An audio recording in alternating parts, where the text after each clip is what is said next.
4절부터 6절, 이사야 53장 4절부터 6절의 말씀을 제가 보도록 하겠습니다. 그는 실로 우리의 질고를 지고 우리의 슬픔을 당하셨거늘 우리는 생각하기를 그는 징벌을 받아서 하나님에게 맞으며 고난을 당한다 하였노라. 그가 찔림은 우리의 허물을 인하며 그가 상함은 우리의 죄악을 인함이라. 그가 징계를 받음으로 우리가 평안을 누리고 그가 채찍에 맞음으로 우리가 나음을 이뤘도다. 우리는 다 양 같아서 그릇 행하여 각기 제 길로 갔거늘 여호와께서는 우리 무리의 죄악을 그에게 담당시키셨도다. 이거 잘 가는 이사야의 말씀을 읽겠습니다. 오늘 저는 그리스도의 십자가와 나라는 제목을 가지고 왔습니다. 여러분 평소에 십자가에서 많이 보시고 영상도 하시고 생각합니다. 제가 오늘 우리 집에서 여기 교회까지 오는 그 거리의 양쪽 도로가에 오면서 십자가를 씌워봤는데요. 10곳이래요. 그러면 우리 멀리 사시는 항상 집사님 태교에서 여기까지 안 세보셨죠? 예전에는 많이 봤는데 많이 없어졌어요. 그렇습니까? 아마 이사도 가고 그랬을 겁니다. 돌아가실 때 한번 수정량이 한번 씌워보세요. 집에까지 양쪽에 십자가 얼마나. 어느 탈북민이 밤에 비행기를 타고 서울 상공에서 지상을 내려다 보았는데 수많은 십자가를 보고 남한에는 공동묘지가 이렇게 많나 그렇게 말을 했잖아요. 우리가 거리를 지나다 보면 건물마다 한 개 이상의 십자가를 볼 수가 있습니다. 물론 우리 교회는 지금 십자가를 이렇게 따로 해놓지는 않지만 어떤 건물에는 몇 개의 십자가가 있기도 합니다. 이 십자가는 사람의 생명을 살리는 병원과 약국을 나타내는 표시이기도 합니다. 또한 십자가는 구호단체인 적십자사를 나타내는 표시이기도 합니다. 이렇듯 십자가는 생명에 관하여 많은 의미와 상징을 담고 있습니다. 그래서 독일의 유명한 종교개혁자 마르틴 루터는 말하기를 십자가는 그리스도 신앙의 표적이다 라고 말을 했습니다. 예수님께서 칼바리 언덕 골고다에 달리셨던 십자가를 바라보고 생각하면 그 무한하신 사랑과 한량 없으신 은혜에 감사하게 되는 것입니다. 이 시간 저와 우리 모두가 본문의 말씀을 통해서 그리스도의 십자가와 나와의 관계를 깊이 생각하는 시간이 되었으면 감사하겠습니다. 첫째, 십자가는 저주와 심판의 도구입니다. 십자가의 처형은 페르시아에서 기원이 된 곳으로 후에는 페니키아를 거쳐서 로마에서 일반화된 사형 방법이었다고 합니다.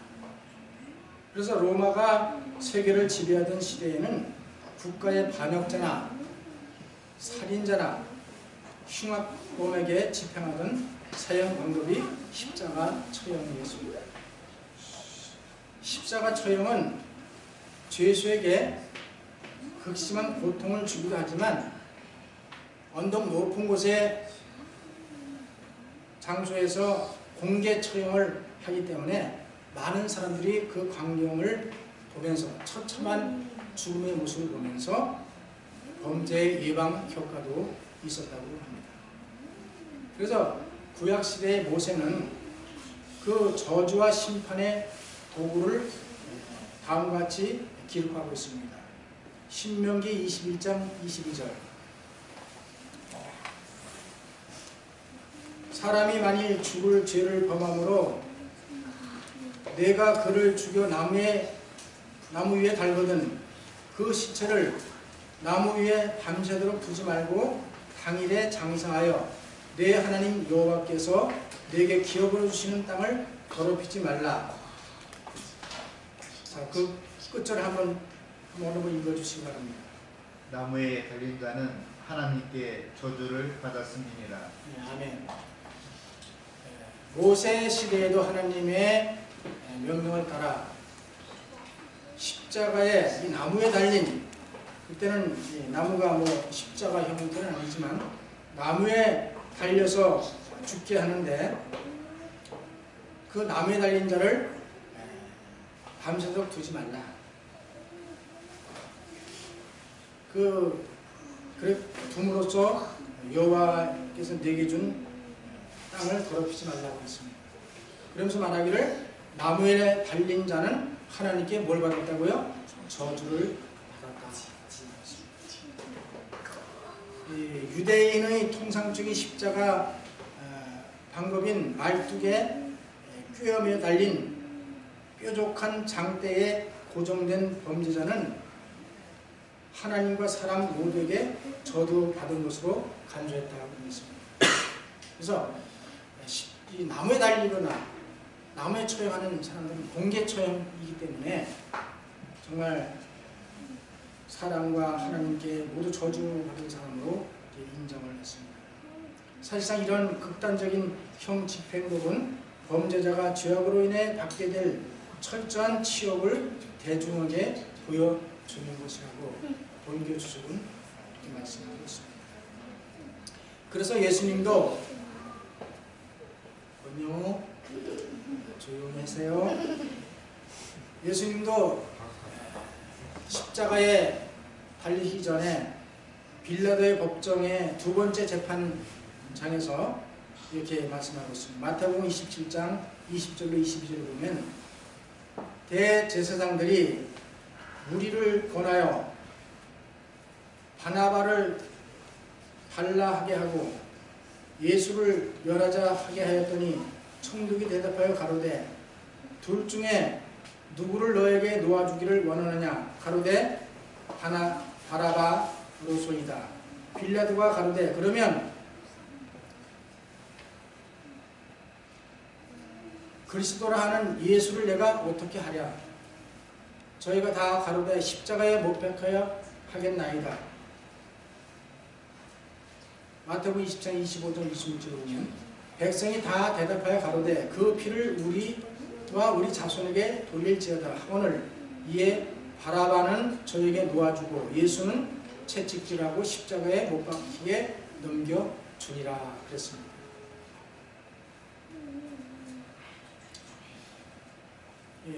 대제사장들과 장로들과 무리들은 빌라도에게 요청하기를 그 흉악한 바라바와 예수는 죄인은 예수와 둘 중에 선택하라. 유대 그 6월절 명절이 되면 죄수 하나를 사면하는 권한이 있었는데 그때 둘을 선택해라고 했을 때 유대인들은 바라바를 선택하고 예수를 십자가에 못 박게 해달라고 요청을 했습니다. 이게 시대 소망에 보면 바라바는 그 당시에도 메시아라는 사람이 많이 등장을 했습니다. 이 메시아를 기다리고 있었기 때문에 가짜 거짓 메시아다. 근데 바라바도 자기가 메시아라고 주장을 했다고 기록되어 있습니다. 물론 정치적인 그런 메시아였겠죠. 그래서 여기 시대소망에서는 이 사람은 바라바를 말합니다. 이 사람은 자신을 메시아라고 주장했다. 그리고 바라바는 사단을 대표했다고 했습니다. 그리고 그리스도는 하나님을 대표했다 그랬습니다. 자, 유대인들이 바라바와 그리스도를 놓고 선택하라 했을 때 그들은 사단의 대표자인 바라바를 선택하고 하나님의 대표로 오신 예수님을 거절했던 것입니다. 십자가의 처형은 가장 잔인하고 굴욕적인 형태의 사형 집행 기구였습니다. 여기 시대성에 보면 가장 저열한 죄수는 사형 장소까지 십자가를 지고 가도록 되어 있었다. 그리고 종종 죄수들이 어깨에 십자가를 메고자 할 때에는 굴복 당할 때까지 광포하게 항거하다가 마침내 그 고문의 기구가 그들에게 메어지곤 했다고 시대성은 416장 쪽에 말씀하고 있습니다. 십자가에 달릴 때는 그 죄수 머리 위에다가 죄수의 이름과 제목을 기록하도록 되어 있었습니다. 그때에 빌라도는 죄수 이렇게 기록했습니다. 나사렛 예수 유대인의 왕이라고 기록을 했습니다. 그랬더니 유대인들이 요청하기를 그렇게 하지 말고 자칭 유대인의 왕이라고 쓰라. 그렇게 요구를 했습니다. 그때 빌라도는 그 요청을 받아들이지 않고 내가 나의 쓸 것을 썼다고 그 요청을 받아들이지 않았습니다. 갈라디아 3장 13절에 보면 그리스도께서 우리를 위하여 저주받은 바 되사 율법의 저주에서 우리를 속량하셨으니 기록된 바 나무에 달린 자마다 저주 아래 있는 자라 하였습니다. 나무에 달린 자마다 저주 받은 자라 되었습니다. 여러분 갈라디아 3장 13절 다 한번 피워서 다시 한번 읽어보겠습니다. 거기에다가 여기 우리라고 하는 단어에다가 나를 한번 넣어서 한번 이렇게 읽어보시기 바랍니다. 자, 다 한번 찾아보겠습니다. 시작. 그리스도께서 나를 위하여 저주를 받은 바 되사 율법의 저주에서 나를 속량하셨으니 기록된 바 나무에 달린 저마다 나라 있는 자라 하였습니다. 여기에다가 우리라고 하는 것, 물론 이 편지를 쓸 때에 그 모든 사람들이 준 편지이긴 하지만 오늘은 그리스도의 십자가와 나와의 관계를 더 명확하게 하기 위해서 제가 이렇게 한번 성경절을 나라는 단수를 넣어서 한번 읽어보았습니다. 고린도후서 5장 21절에 하나님이 죄를 알지도 못하신 자로 여기도 우리를 대신하여 죄를 삼으신 것은 우리로 하여금 저희 안에 하나님의 의가 되게 하려 하심이니라. 여기다 나를 또 한번 읽으면 이렇습니다. 하나님이 죄를 알지도 못하신 자로 나를 대신하여 죄를 삼으신 것은 나로 하여금 저희 안에서 하나님의 의가 되게 하려 하심이니라. 근데 이렇게 적용해서 좀 읽어보니까 어때요? 좀 마음에 조금 확실하게 와닿죠? 예수님의 십자가가 우리를 위해서 돌아가신 것도 맞는 얘기고 거기에 더 축소에 들어가면 나 자신, 나를 위해서 돌아가신 그런 희생이라는 것을 깨달을 수 있는 그런 얘기. 그래서 대전투 221쪽에 이렇게 말씀했습니다. 그 내용을 권영호 잘 들어보세요. 할아버지가 이따 물어볼 거예요. 자, 제가 공독해 드리겠습니다. 대전투 221쪽. 그분의 십자가는 나의 저주를 대신지었고 그분의 죽음은 나를 속량했습니다. 라고 여기는 단수로 기록을 했습니다. 그래서 십자가는 초기 그리스도인 사이에서는 정말 치욕의 상징이 가까웠습니다. 왜냐하면 십자가형은 원래 강도나 살인자나 반란자에 대한 가장 극악한 형벌이었기 때문입니다.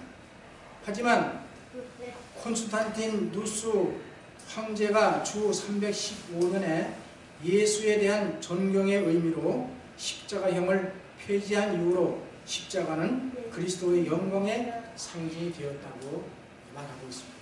물론 그리스도인들은 십자가형을 폐지한 이전에도 이미 그 영광의 십자가를 알고 있었지만은 저주로 알고 있던 많은 사람들이 그 후로는 정말 영광의 십자가가 되었다는 것을 알려주고 있습니다. 예수님은 자기 백성들에게 의해 가장 극악한 죄인의 하나로 그리고 여호와의 저주 아래 있는 죄인으로 정죄를 받으셨습니다. 이사야는 오늘 본문의 말씀에서 그 장면을 생생하게 예언했습니다. 그는 실로 나라는 걸 좀 읽겠습니다. 그는 실로 나의 질고를 지고 나의 슬픔을 당하였거늘 나는 생각하기를 그는 징벌을 받아서 하나님에게 맞으며 고난당한다 하였노라. 이사야 54장 53절 4절의 말씀이었습니다. 예수님은 나의 죄를 대신하여 저주받은 죄인으로 십자가의 심판을 받으셨습니다. 십자가의 처형을 받았다는 것은 저주받았다는 것입니다. 그렇기 때문에 십자가는 저주와 심판의 도구였던 것입니다. 두 번째로 십자가는 공의와 사랑을 증명합니다. 여러분, 하나님은 공의의 하나님이라고 하고요, 사랑의 하나님, 자비 하나님이라고 말씀합니다. 그러면 여러분들 생각에는 공의의 하나님도 되고 사랑의 하나님도 되는데 공의가 먼저일까요? 사랑이 먼저일까요? 정답이 없이 어떻게 생각하세요? 하나님은 공의를 먼저 이게 중요시 생각합니까? 사랑을 더 중요시 생각합니까? 사랑하십니까? 어떤 의미에서? 공의는 반드시 집행이 돼야 되는 거고, 예. 사랑은 그보다 더 포괄적으로 품을 수 있는 예. 큰 핵심이기 때문에. 예. 하나님의 품성이 어떻게 되시죠? 사랑이시기 때문에 저는 말씀하신 대로 하나님이 물론 공의도 중요하게 생각하시고 사랑도 그 떨어질 수 없는 겁니다. 그러나 사랑에 더 비중을 많이 두시는 분이 아닌가 이렇게 생각합니다. 신명기 32장 4절에 보면 그는 반석이시니 그 공덕이 완전하고 그 모든 길이 공평하며 진실 무방하신 하나님이시니 공의로우시고 정직하시도다. 하나님은 공의로우시고 정직하시도다. 시편 9편 8절에 보면 공의로 세계를 심판하시며 정직으로 만민에게 판단을 행사하리로다. 공의로 세계를 심판하신다고 말씀했습니다. 그렇기 때문에 십자가는 공의와 사랑을 증명한다고 말씀드리고 싶습니다. 공의와 사랑은 하나님의 속성입니다. 그러므로 하나님의 율법은 공의와 사랑을 나타내고 있습니다. 여러분, 노아 홍수나 소돔과 고모라가 멸망할 때도 정말 하나님의 사랑을 인해서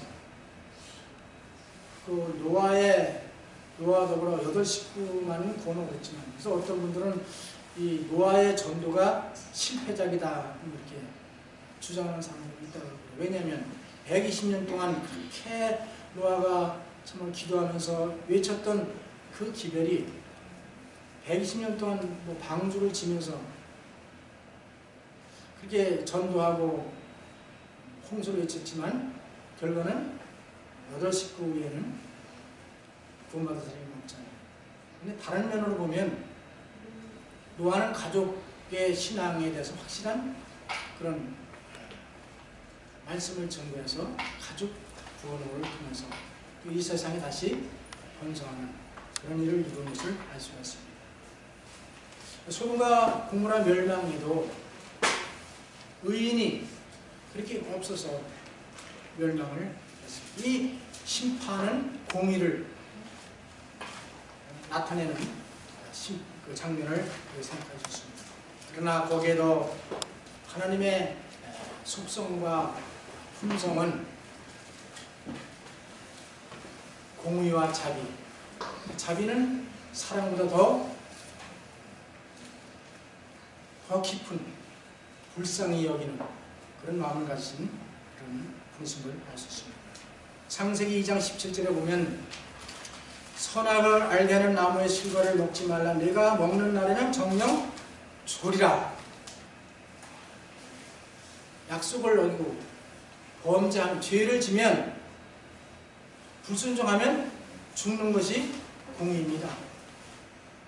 예수께서 18장 4절에 모든 영혼이 다 내게 속한지라. 아비의 영혼이 내게 속한 같이 아들의 영혼도 내게 속하였느니 범죄하는 그 영혼이 죽으리라. 범죄한 자는 죽는 것이 공의가 요구하는 것입니다. 로마서 6장 23절 죄의 삭은 사망이요 하나님의 은사는 그리스도 예수 우리 주 안에 있는 영생이라 말씀했습니다. 죄의 삭은, 죄의 값은 죽음이거든요. 그러니까 시브리 9장 22절 율법을 쫓아 거의 모든 물건이 피로서 정결케 되나니 피 흘림이 없은즉 사함이 없느니라. 율법은 죄인에게 생명을 요구하는 겁니다. 피를 달래는 건 생명을 달래는 그 공의입니다. 요한복음 8장 24절 이러므로 내가 너에게 말하기를 너희가 너희 죄 가운데서 죽으리라 하였노라. 너희가 만일 내가 그인 줄을 믿지 아니하면 너의 죄 가운데서 죽으리라. 다시 말하면 그리스도를 믿지 아니하면, 영접하지 않으면 그것이 죄인데 그 내 죄 때문에 너는 죽으리라고 이렇게 말씀하고 있습니다. 그래서 죄는 곧 사망을, 피를 요구합니다. 이것이 바로 공의라고 말씀드릴 수 있습니다. 베드로전서 2장 22절로 25절의 말씀을 읽어보겠습니다. 저는 죄를 범치 아니하시고 그 입에 괴사도 없으시며 욕을 받으시되 대신 욕하지 아니하시고 고난을 받으시되 유혹하지 아니하시고 오직 공의로 심판하시는 자에게 부탁하시며 친히 나무에 달려 그 몸으로 우리를 나의 죄를 담당하셨으니 이는 나로 죄에 대하여 죽고 의에 대하여 살게 하려 하십니다. 저가 채찍에 맞음으로 너는 나음을 얻었나니 내가 전에 양과 같이 길을 잃었더니 이제는 내 영혼이 목자와 감독 되신 이에게 돌아왔느니라. 여기 우리라는 그런 단어를 나라는 내 자신을 여기서 한번 이렇게 공독해 보았습니다. 우리 예수님은 죄가 없으시고 조롱을 받으실 이유도, 십자가에 극악한 죄수로 저주를 받으실 이유도 아무도 없었습니다. 그러나 우리를 불쌍히 여기고 우리를 사랑하시기 때문에 우리를 죄를 대신 짊어지시고 내가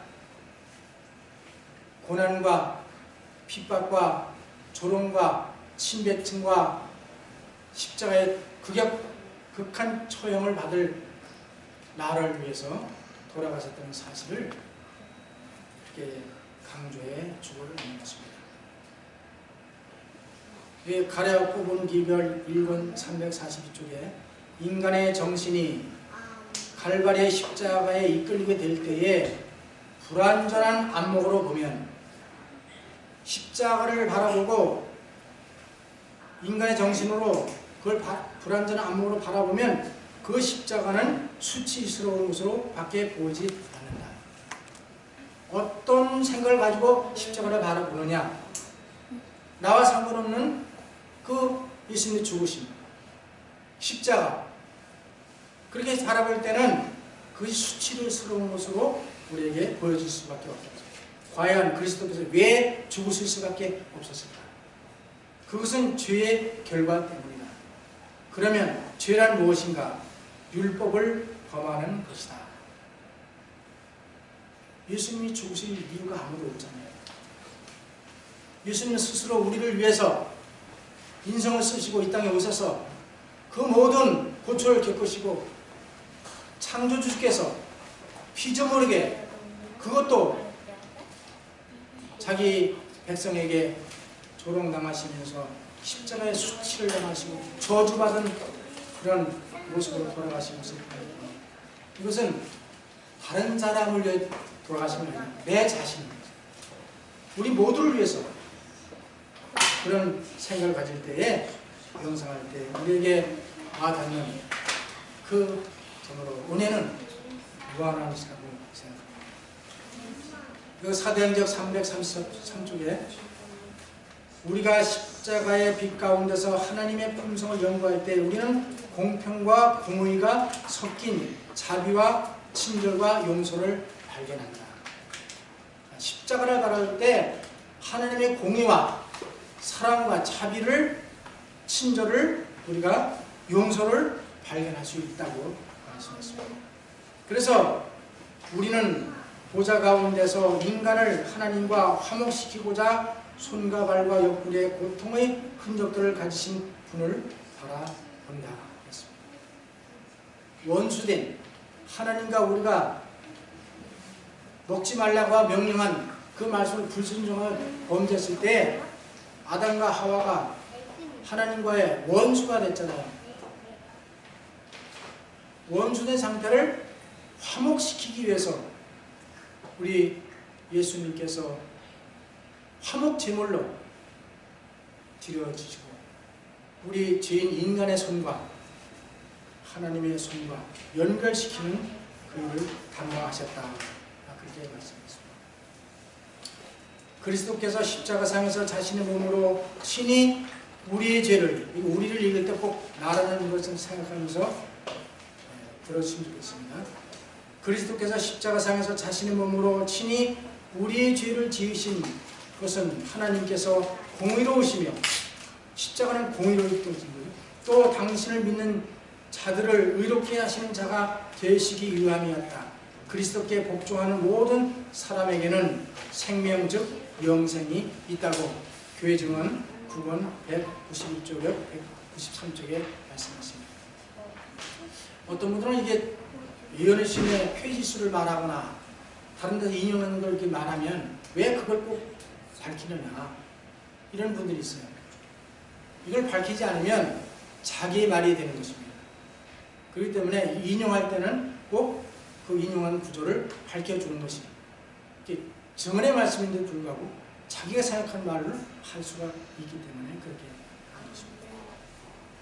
요한복음 3장 16절에 하나님이 세상을 이처럼 사랑하사 독생자를 주셨으니, 독생자를 주시기 전에 사랑부터 하신 거예요. 사랑하기 때문에 독생자를 주셨습니다. 이는 저를 믿는 자마다 멸망치 않고 영생을 얻게 하려 하십니다. 로마서 5장 6절 10절 우리가 아직 연약할 때에 기약대로 그리스도께서 경건치 않은 자를 위하여 죽으셨도다.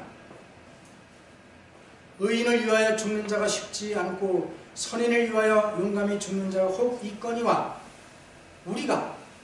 내가 아직 죄인 되었을 때, 우리가 아직 죄인 되었을 때 그리스도께서 나를 위하여, 우리를 위하여 죽으심으로 하나님께서 우리에게, 나에게 대한 자기의 사랑을 확증하셨느니라. 좀 말씀이 좀 많이 와 닿죠? 나라는 단어를 들었을 때 그리스도의 십자가와 나 관계를 좀 강조하기 위해서 이렇게 말씀을 드립니다. 그러면 이제 우리가 그 피를 인하여 의롭다 하심을 얻었은즉 더 그로 말미암아 진노하심에서 구원을 얻은 것이니 곧 우리가 내가 원수 되었을 때 그 아들의 죽으심으로 말미암아 하나님으로 더불어 화목하게 되었은즉 화목된 자로서 더욱 그의 살으심을 인하여 구원을 얻을 것이니라. 골로새서 1장 20절 그의 십자가의 피로 화평을 이루사. 우리 그리스도의 십자가의 그 피를 흘리심으로 말미암아 화평을 이루사. 하나님과 우리의 그런 화목을 이루었고 또 우리 인간과 인간 사이에 화목을 이룬 그런 희생이었다고 말씀하고 있습니다. 예수님의 십자가의 죽으심은 하나님께서 인류에 대한 나에 대한 사랑의 극치를 보여주고 있습니다. 여기 교회 증언 4권 533쪽에 말씀하기를 그리스도의 십자가는 우리 나의 유일한 소망이다. 그것은 우리 나의 아버지의 사랑의 위대함과 하늘의 주권자께서 멸망해가는 영혼들을 당신의 나라에서 구원받은 것을 보는 기쁨을 위하여 모욕과 조롱과 굴욕과 고통을 감수하신 사실을 우리에게 드러낸다 말씀했습니다. 우리 불쌍한 죄인이 영원히 멸망당할 죄인이 구원받아서 기쁨을 누리는 것을 바라보시면서 모욕과 조롱과 굴욕과 고통을 감수하신 것을 나타낸다고 말씀하고 있습니다. 여기 가랴복음 기별 1권 312쪽에 이렇게 말씀했습니다. 갈바리의 십자가를 바라보라. 십자가는 하늘 아버지의 무한하신 사랑과 측량할 길이 없는 자비의 영구적인 보증이다. 그래서 십자가는 하나님의 공의와 사랑의 보증인 것입니다. 세 번째, 십자가는 구원의 능력과 승리의 상징입니다. 바울은 고린도전서 1장 18절에 이렇게 말씀했습니다. 십자가의 도가 멸망하는 자들에게는 미련한 것이요 십자가의 교훈이 멸망하는 자들에게는 미련한 것이요 구원을 얻는 우리 나에게는 하나님의 능력이라고 증거하였습니다.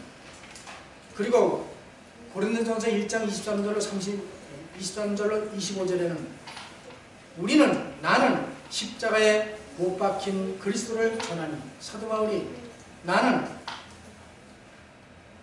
우리는 십자가에 못 박힌 그리스도를 전하니 유대인에게는 거리끼는 것이요 이방인에게는 미련한 것이로되 오직 부르심을 입은 자들에게는 유대인이나 헬라인이나 그리스도는 하나님의 능력이요 하나님의 지혜니라. 하나님의 미련한 것이 사람보다 지혜 있고 하나님의 약한 것이 사람보다 강하니라 그 고백했습니다. 그리고 히브리서 2장 14절 15절에는 자녀들은 혈육에 함께 속하였음에 그것 또한 한 모양으로 혈육에 함께 속하심은 사망으로 말미암아 사망의 세력을 잡은 자 곧 마귀를 없이 하시며. 예수님이 십자가를 기꺼이 지신 것은 사망의 세력을 잡은 자 마귀를 없이 하시기 위해서. 전에 재림신문에 노무현 대통령이 이제 스스로 목숨을 이렇게 던졌잖아요. 그러네 사설에 재림신문 사설에 어떤 분이 예수님이 자살하셨다 이렇게 그래서 논란이 되는 일이 있어요. 예수님은 자살하십니다.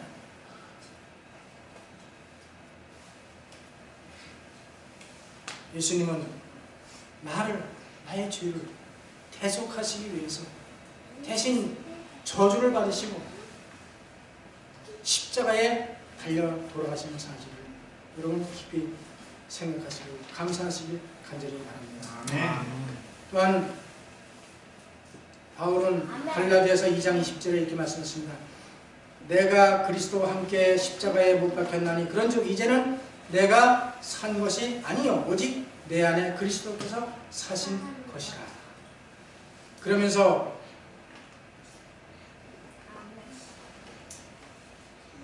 갈라디아 6장 14절에 그러나 내게는 우리 주 예수 그리스도의 십자가 이외에는, 내게는, 사도 바울에게는 내게는 우리 주 나의 주 예수 그리스도의 십자가 이외에는 결코 자랑할 것이 없다고 그가 고백을 했습니다. 이 십자가의 예수를 만나기 전에는 사도 바울이 자랑할 것이 너무나 많았습니다. 그러나 십자가의 은혜를 깨달은 후에는 예수님의 십자가 위에는 자랑하지 않아요. 왜냐? 자기를 살리시고 구원해 주셨던, 변화시킨 그 그리스도이시기 때문에 그렇게 말했습니다. 예수님은 믿음의 주여 온전케 하시는 이인 예수를 바라보자. 히브리 12장 2절. 저는 그 앞에 즐거움을 위하여 십자가를 참으셨다 그랬어요. 부끄러움을 개의치 아니하시더니 하나님 보좌의 우편에 앉으셨느니라. 십자가를 기꺼이 지신 겁니다. 그리고 나서 하나님 보좌 우편에 앉으셨다고 기록했습니다. 십자가가 없이는 멸관도 없다는 말이었습니다. 영광 이전에 십자가의 길을 가야만 하는 것입니다. 내가 죽어야, 내 자아가 죽어야 내 속에 그리스도가 와서 사시는 것이다. 내 자아가 사라질 때 그리스도께서 내 마음에 들어와 계실 장소가 없는 것입니다. 그래서 여기 대장투에 보면 이렇게 말씀했습니다. 오직 한 가지 기념물만 남게 될 것이다.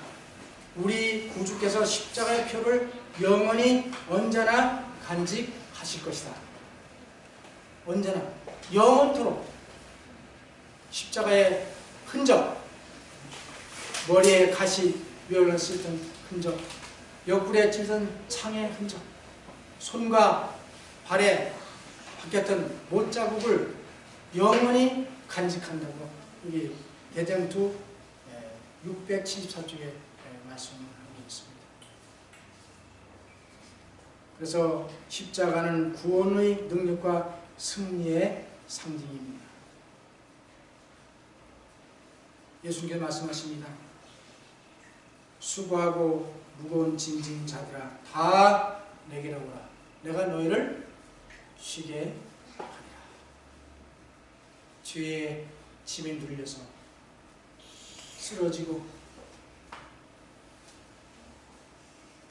채찍에 맞고, 사실 예수님이 지신 십자가는 바라바가 져야 십자가였습니다. 그 십자가는 바로 내 자신이, 내가 져야 될 십자가였습니다. 그런 십자가를 지신 예수님이 우리를 초청하십니다. 무거운 짐진 자들아 다 내게, 너의 무거운 짐을 다 내려놓으면 내가 대신 져주겠다. 너는 편히 쉬거라.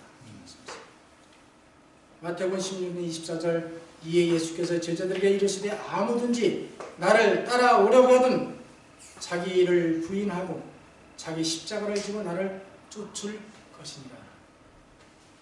예수님은 나를 위해, 우리 모두를 위해 죄를 짊어지시고 십자가를 기꺼이 지셨습니다. 예수님의 제자가 되는 사람은 내 자신을 부인하고 내 십자가를 지고 따르라.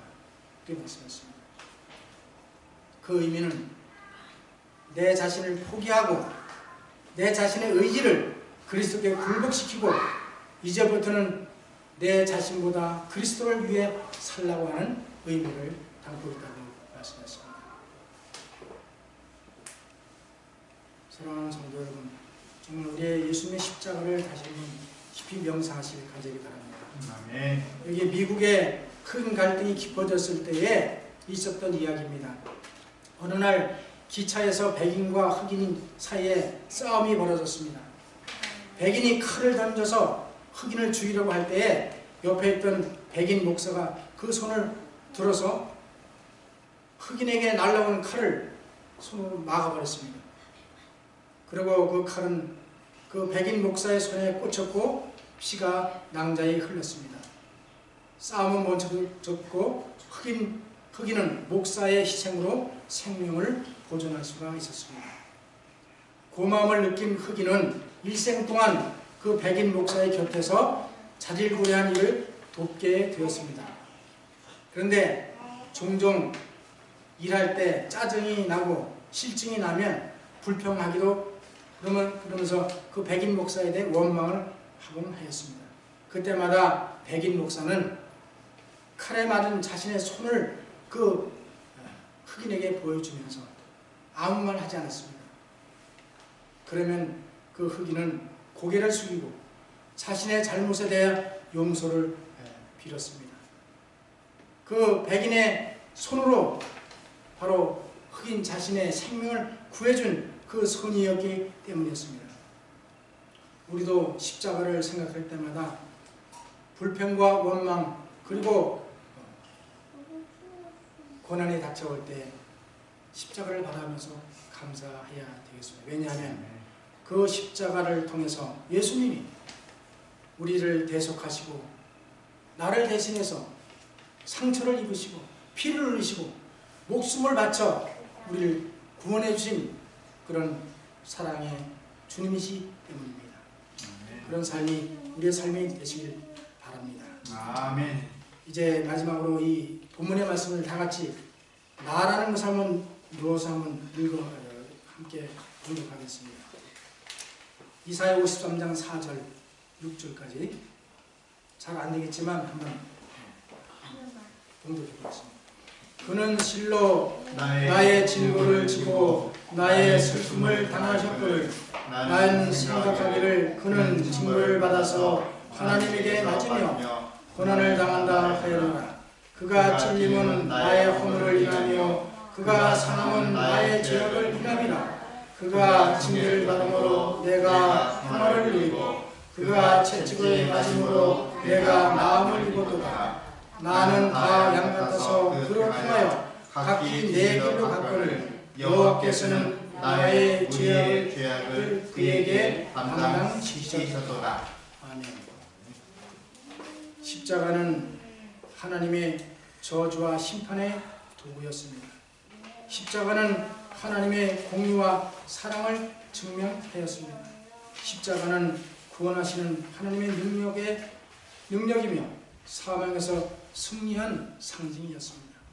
사랑하는 성도 여러분, 나의 죄를 대속하신 칼바리의 그리스도의 십자가를 바라보며 구원과 승리의 십자가를 자랑하고 내 자신을 부인하고 내 십자가를 기꺼이 지고 사랑의 주님의 발자취를 따라가는 저와 우리 모두가 되시길 간절히 바라면서 말씀을 마치겠습니다. 아멘.